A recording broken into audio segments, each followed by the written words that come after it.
Scuba gear on, feelings in check. Welcome to Hero Diving, where calm meets courage.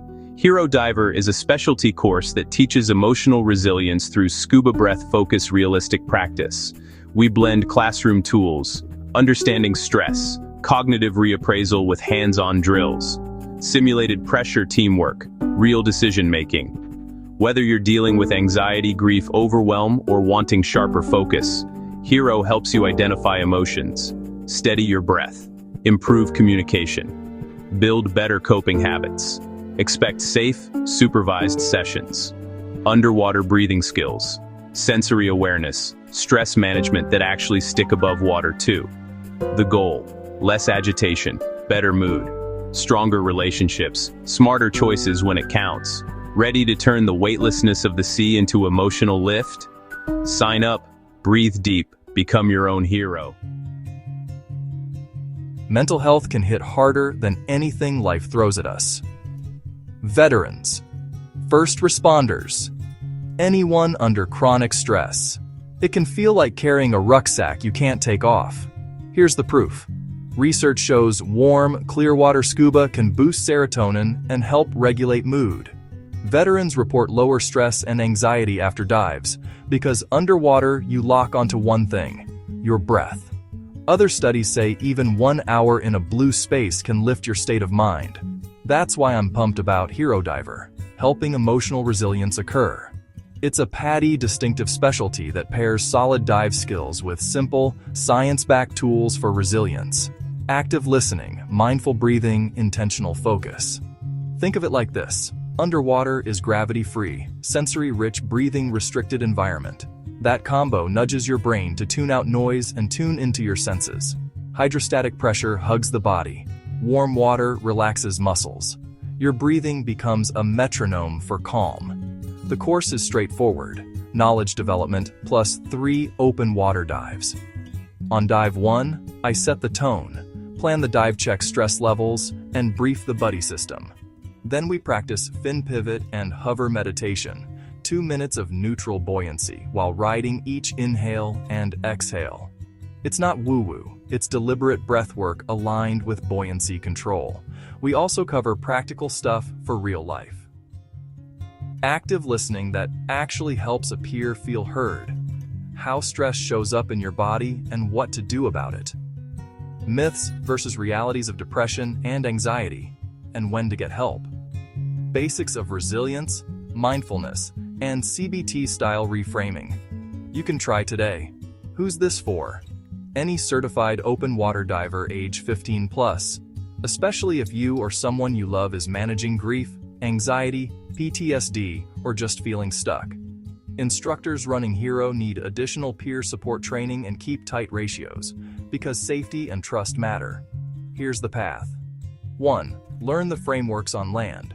2. Take them underwater, where your breath leads your buoyancy and your mind follows your breath. 3. Surface with skills you can use topside. More focus, lower agitation, clearer decisions. I can't promise a cure. I can promise a safe, supervised space to practice calm, build connection, and rediscover purpose. One breath, one bubble at a time. If that resonates, talk to your local PADI shop about Hero Diver. Suit up, buddy up, and let the water help you carry the weight. Let's start by getting one thing straight. A common myth holds that asking for help is a sign of weakness. This is completely false. In fact, reaching out for support is one of the strongest things a person can do. It's a sign of self-awareness and courage. It shows you understand a problem exists and you are willing to face it head-on. Many people, especially in high-stress jobs, feel they must project an image of perfect control. They worry that admitting they are struggling will affect their career or how others see them. We need to dismantle that outdated and dangerous idea. True strength lies not in pretending to be unbreakable, but in knowing when to lean on others for support. Peer support is simply one person helping another who has had a similar experience. It's about creating a safe space where someone feels understood without judgment. You don't need special degrees to notice when a friend or colleague is not themselves. You just need a willingness to connect and show you care. The goal of this training is to give you simple, practical skills you can use right now to support a peer who might be going through a difficult time. These are tools for connection, observation, and encouragement. The power of peer support comes from shared understanding. When someone has walked a similar path, they can offer a unique kind of empathy. They can say, "I've been there," and it lands with genuine weight. This shared experience breaks down the wall of isolation that so often accompanies mental health struggles. It makes a person feel less alone in their pain. Think of it as a bridge built between two people, a bridge made of common ground and mutual respect. Your role is not to fix their problems, but to walk alongside them for a little while, reminding them that they don't have to carry their burden entirely by themselves. So, what can you do? You can listen. You can notice. You can act. These 3 simple steps form the foundation of effective peer support. Listening means giving your full attention. Noticing means paying attention to changes in behavior or mood. Acting means gently reaching out, offering support, encouraging them to connect with professional help if needed. It's not about having all the answers. It's about being present and showing that you are a safe person to talk to. Throughout this guide, we will explore each of these concepts, giving you the confidence to be a better ally to the people in your life, whether at home or at work. Active listening is a skill. It is much more than just staying quiet while someone else talks. It means you are fully concentrated on what is being said, both verbally and non-verbally. You are trying to understand the complete message the person is sending. This involves listening with all your senses, giving the other person your undivided attention. It requires you to set aside your own thoughts, set aside judgments, set aside the desire to immediately offer solutions. Your goal is simply to hear and understand their perspective. It is a gift you give to the speaker, showing them what they have to say matters. One key verbal skill is paying attention to tone of voice. How something is said can be more important than the words. Is their voice flat and emotionless? Is it trembling with anxiety or anger? Match your tone, calm and steady. Another vital skill is paraphrasing. Restate what you heard in your own words. It sounds like you're feeling incredibly overwhelmed by the new project. This shows you're listening and helps clarify. Summarizing is similar. Pull the main points together to show you grasp the bigger picture. Stress is the body's natural reaction to any demand or threat. When you sense danger, whether it is real or imagined, your body's defenses kick into high gear. Rapid, automatic process known as the fight or flight reaction. Stress isn't always bad. In small doses, it can help you stay focused. It can make you energetic. It can make you alert. It can help you meet a deadline. It can help you perform under pressure. But when stress is constant, when you never get a break from feeling under pressure, it can seriously damage your health. It can damage your mood. It can harm your relationships. It can reduce your quality of life. It becomes a heavy, invisible weight that you carry every single day. In the workplace, many things can cause this chronic stress. Heavy workloads and unrealistic deadlines, a lack of control over job tasks, fears about job security, long hours and shift work, disrupted sleep patterns, strained family life, interpersonal conflict with coworkers or supervisors. Sometimes work itself is traumatic. First responders, healthcare workers, military personnel. Regular exposure to human suffering can wear down emotional and psychological defenses over time. It is important to recognize warning signs of chronic stress in yourself and others. Signs can be physical. Signs can be emotional. Signs can be behavioral. They are clues someone is struggling to cope. Watch for irritability or anger, short temper, easily annoyed. Watch for withdrawal, pulling away from friends, family, activities. Watch for physical complaints, headaches, stomach trouble, general aches. Watch for changes in habits, eating or sleeping much more or much less. Recognizing these signs is the first step toward helping. For example, a usually cheerful coworker becomes quiet and snappy for weeks. They might be missing deadlines. They might be calling in sick more often. This is a change worth noticing. It's not about being nosy, it's about being observant and compassionate. A simple, private question. "I've noticed you seem a bit down lately. Is everything okay?"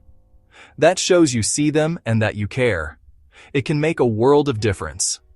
Let's bust another dangerous myth. Depression is not a weakness or a character flaw. It is not something a person can just snap out of through sheer willpower. Depression is a serious medical illness that affects how a person feels, thinks, and behaves. It has causes that are biological. It has causes that are psychological. It has causes that are social.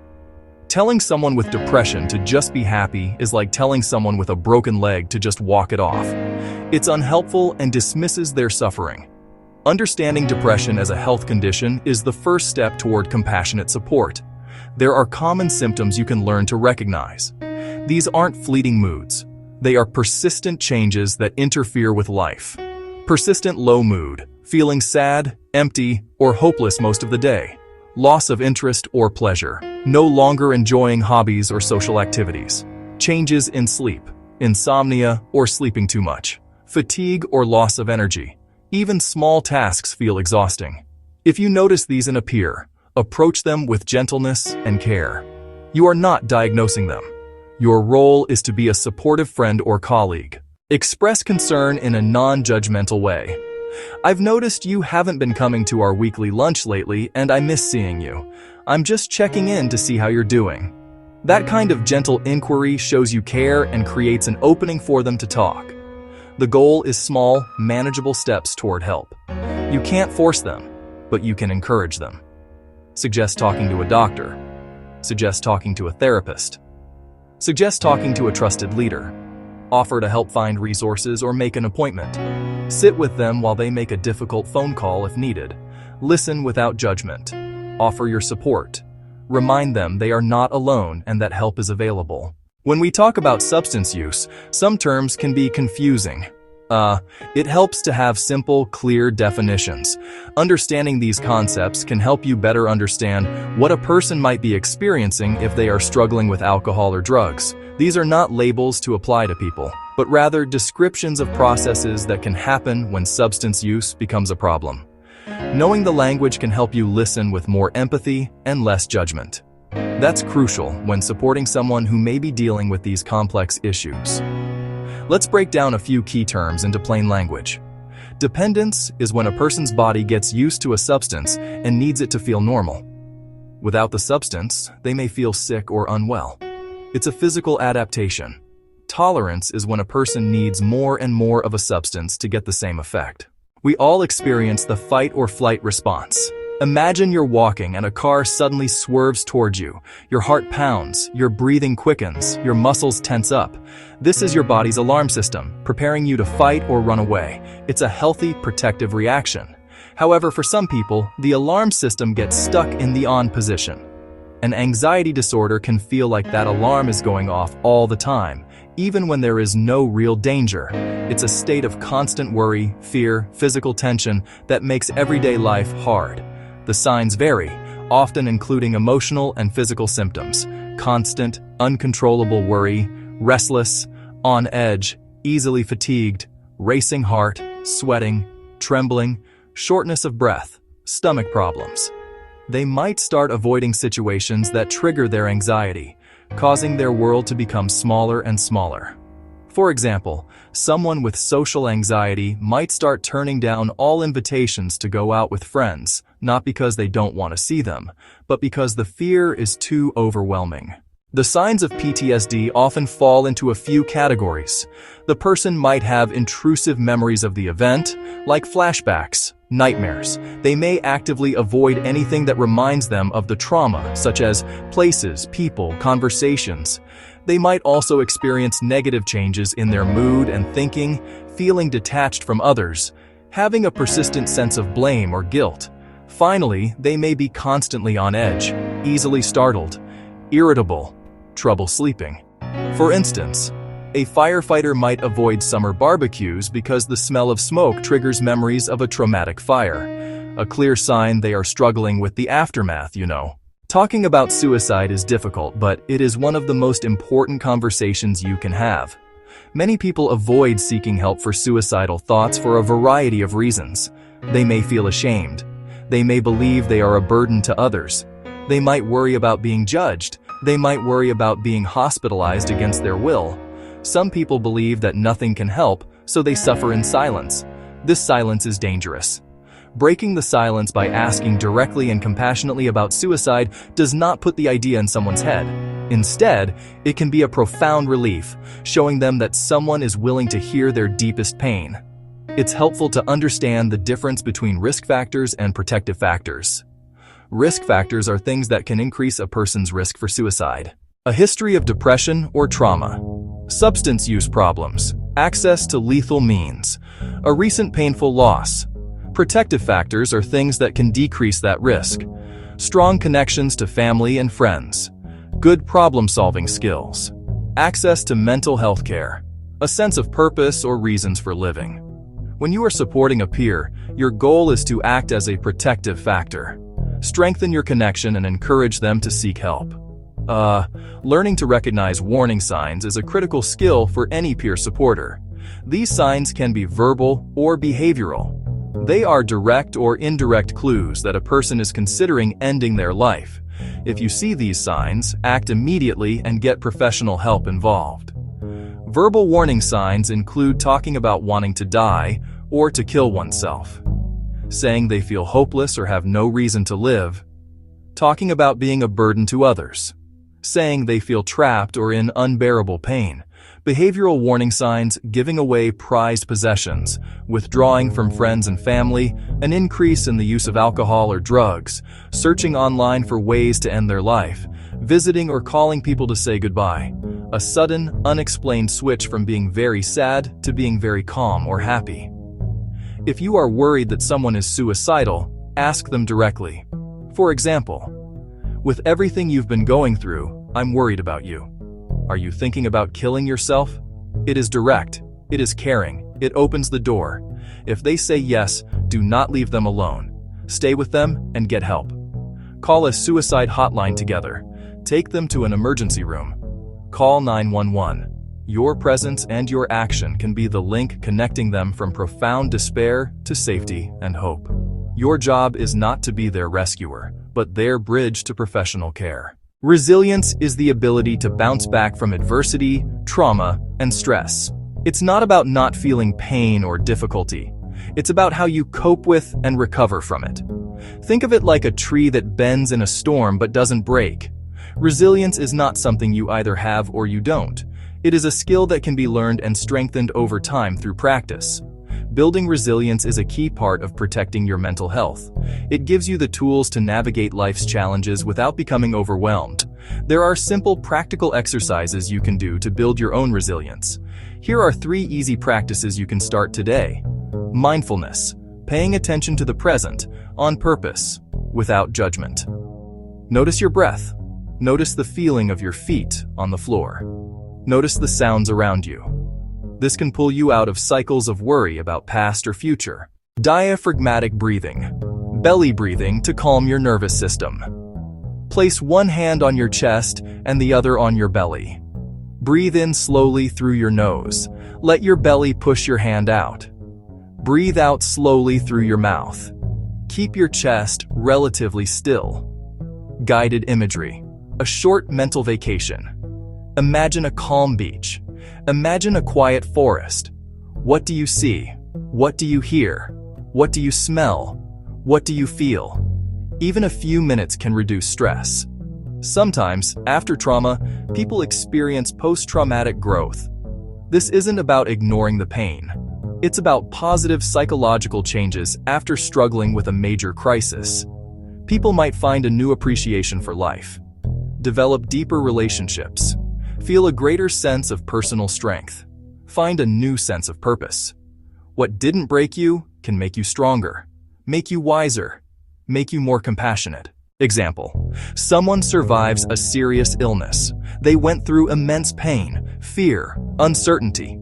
After recovery, they may no longer take their health for granted, or their relationships. They might change careers to something more meaningful, or dedicate time to helping others.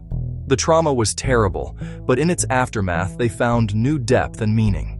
This doesn't erase suffering, but it shows growth is possible. When a peer is showing mild signs of distress, you don't always need to jump to an immediate crisis intervention. Sometimes a strategy called active monitoring is more appropriate. This is a watch-and-wait approach. It's best used when symptoms are mild, have been present for less than 4 weeks, and the person is still functioning reasonably well at work and at home. Active monitoring means you check in with the person regularly, perhaps once a week, to see how they are doing. You continue to listen and offer support. Plan to follow up more formally in about 1 month to see if things have improved, stayed the same, or gotten worse. If symptoms persist or worsen, it may be time to encourage professional help. One of the most effective and widely used therapies is cognitive behavioral therapy, or CBT. In simple terms, CBT is a type of talk therapy that helps people identify and change unhelpful thinking patterns and behaviors. Identify unhelpful thinking patterns, change unhelpful behaviors. The core idea is that our thoughts, feelings, and actions are all connected. Thoughts, feelings, actions. By learning to challenge negative thoughts, the cognitive part, and change problematic actions, the behavioral part, a person can learn to feel better and cope with their problems in a healthier way. It's a practical, goal-oriented approach that gives people concrete skills to manage their mental health. Another tool that can be surprisingly helpful is something from the world of physics: hydrostatic pressure. In simple terms, hydrostatic pressure is the pressure that a fluid, like water, exerts on a body when it is submerged. When you get into a pool or a tub of water, the water presses gently and evenly on your entire body. For many people, this sensation can be very calming and grounding. It's one reason why activities like swimming, hydrotherapy, or even just taking a warm bath can feel so soothing. The gentle, consistent pressure can help to calm an overstimulated nervous system, providing a sense of security and support. Active monitoring, CBT, and even simple tools like hydrostatic pressure are all part of a larger toolkit for mental wellness. Active monitoring, CBT, hydrostatic pressure. As a peer supporter, your job isn't to be the expert on all of these. Your job is to be aware that options exist. If you are actively monitoring a friend and they aren't getting better, knowing about something like CBT gives you a concrete suggestion you can offer. You can say, "I've heard that a type of therapy called CBT can be really effective for what you're going through. Maybe it's something to look into." You are a guide, pointing them toward the resources and professional help that can make a real difference. We have covered a lot of ground, from listening skills to the signs of serious distress. The core message is simple: you have the power to make a difference in someone's life. You don't need to be an expert, you just need to be a compassionate human being who is willing to pay attention and reach out. By learning a few basic skills, you can become a vital first link in a chain of support for a friend, family member, or colleague who is struggling. Remember the simple checklist: listen, notice, act. It's a framework that can guide you through these important interactions. Listen actively. Give your full attention. Use a calm tone. Avoid giving advice. Notice changes, shifts in mood, behavior, appearance. Know the signs: stress, depression, anxiety, PTSD. Ask directly. If you are worried about suicide, ask the question directly. It can save a life, encourage help, gently guide your peer toward professional resources like doctors, therapists, or hotlines. Practice self-care. Building your own resilience is key to being able to support others effectively. First, if you are struggling, seek help. You are not a burden. You are not weak. You do not have to go through this alone. Reaching out is a sign of incredible strength. Second, offer peer support. Check in on the people in your life. How are you really doing? Can open a door. Be the person who listens without judgment. Third, and just as important, practice self-care. You cannot pour from an empty cup. Take time for yourself, build your own resilience, and know your own limits.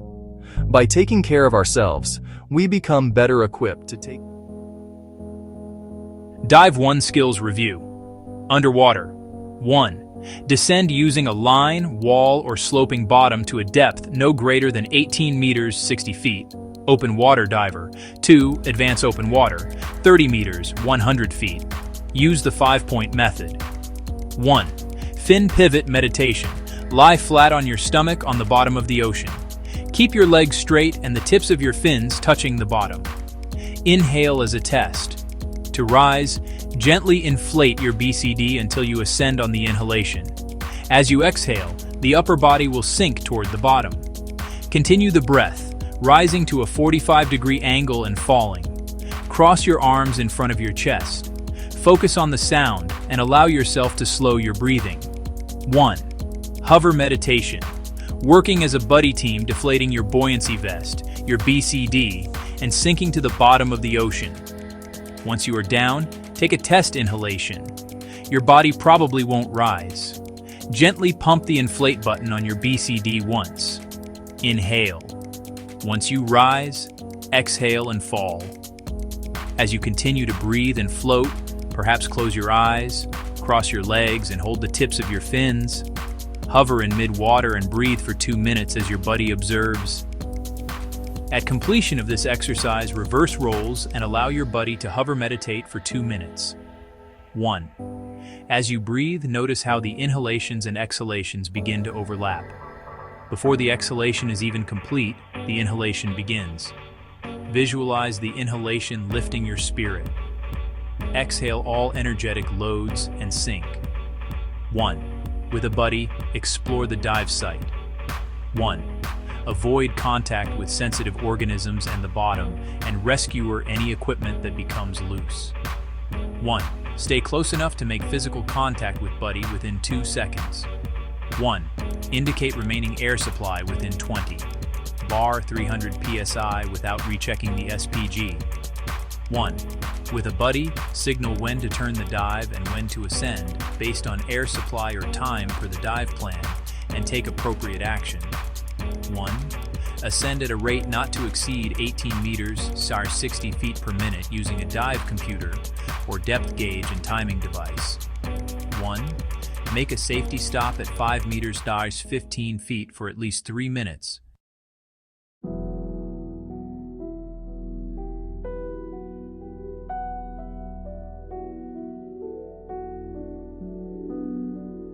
One. Descend using a line, wall, or sloping bottom to a depth no greater than a range of 18 meters (SAR 60 feet), open water diver. 2. Advance open water, 30 meters (100 feet). Use the 5-point method. 2. Compare changes in color at the surface and at depth. 3. Notice how hydrostatic pressure affects you individual. Make a mental note of any of the following results that may occur. A. Relieve pain and muscle spasm. B. To gain relaxation, start post-traumatic growth. C. To maintain or increase the range of joint movement. D. To re-educate paralyzed muscles. E. To strengthen weak muscles and to develop their power and endurance. F. To encourage walking and other functional and recreational activities. G. To improve balance and coordination. H. To improve circulation, trophic condition of the skin. I. To give your peer encouragement and confidence in carrying out his exercises, thereby improving his morale. J. The warmth of water blocks nociception by acting on thermal receptors and mechanoreceptors, thus influencing spinal segmental mechanisms. K. Warm water stimulates blood flow positively, which leads to muscle relaxation. L.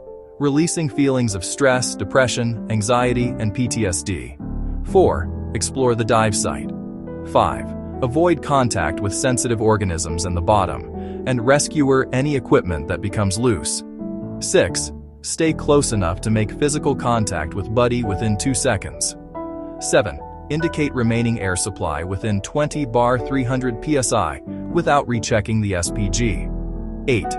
With a buddy, signal when to turn the dive and when to ascend, based on air supply or time per the dive plan, and take appropriate action.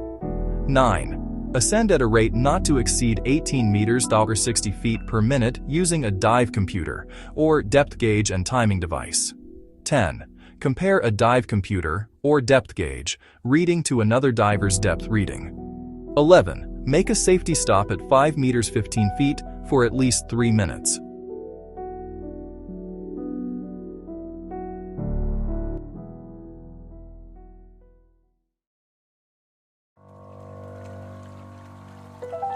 Alright, dive 3. I'm keeping this simple, safe, and smooth. Step 1, the 5-point descent. S, signal. T, time. R, regulator. I, instruments. EX, execute. I signal down to my buddy. I confirm turn time and no deco limits. I swap to my primary regulator. I take a couple calm breaths. I check for leaks. I read my computer. Depth, gas. Then I execute the descent along a line, a wall, a gentle slope, never free fall. I control buoyancy. I exhale. I equalize early and often. Depth limits. Open water max 18 meters, or 60 feet. Advanced, up to 30 meters, or 100 feet, only if trained and within the plan. Step 2. Exploration with my buddy.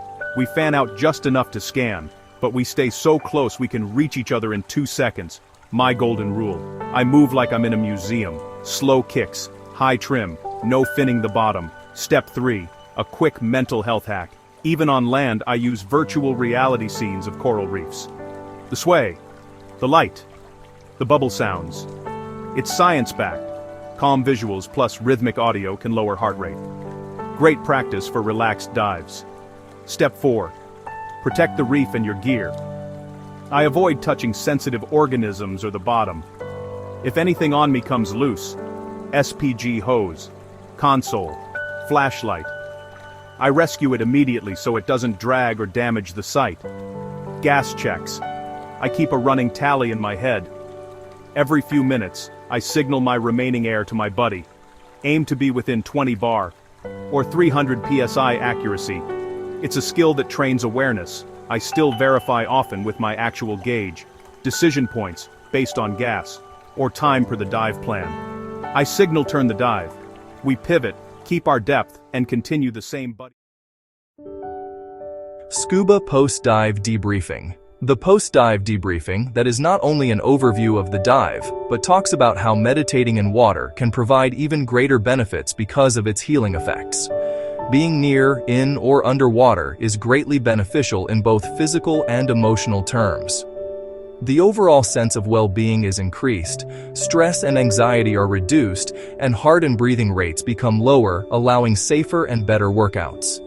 Finding the right ways to cope may not be a luxury, but a necessity. The element of water and the knowledge of meditating in it could make us better individuals and contribute to the formation of healthier societies. The instructor can provide a safe, non-judgmental space for reflecting and processing. During this stage, the instructor validates each person's unique experience and reactions, assuring participants that their responses to the traumatic event are valid and normal. 1. Discuss what the in-a-water environment did for a person. 2. Log dive. Instructor signs logbook.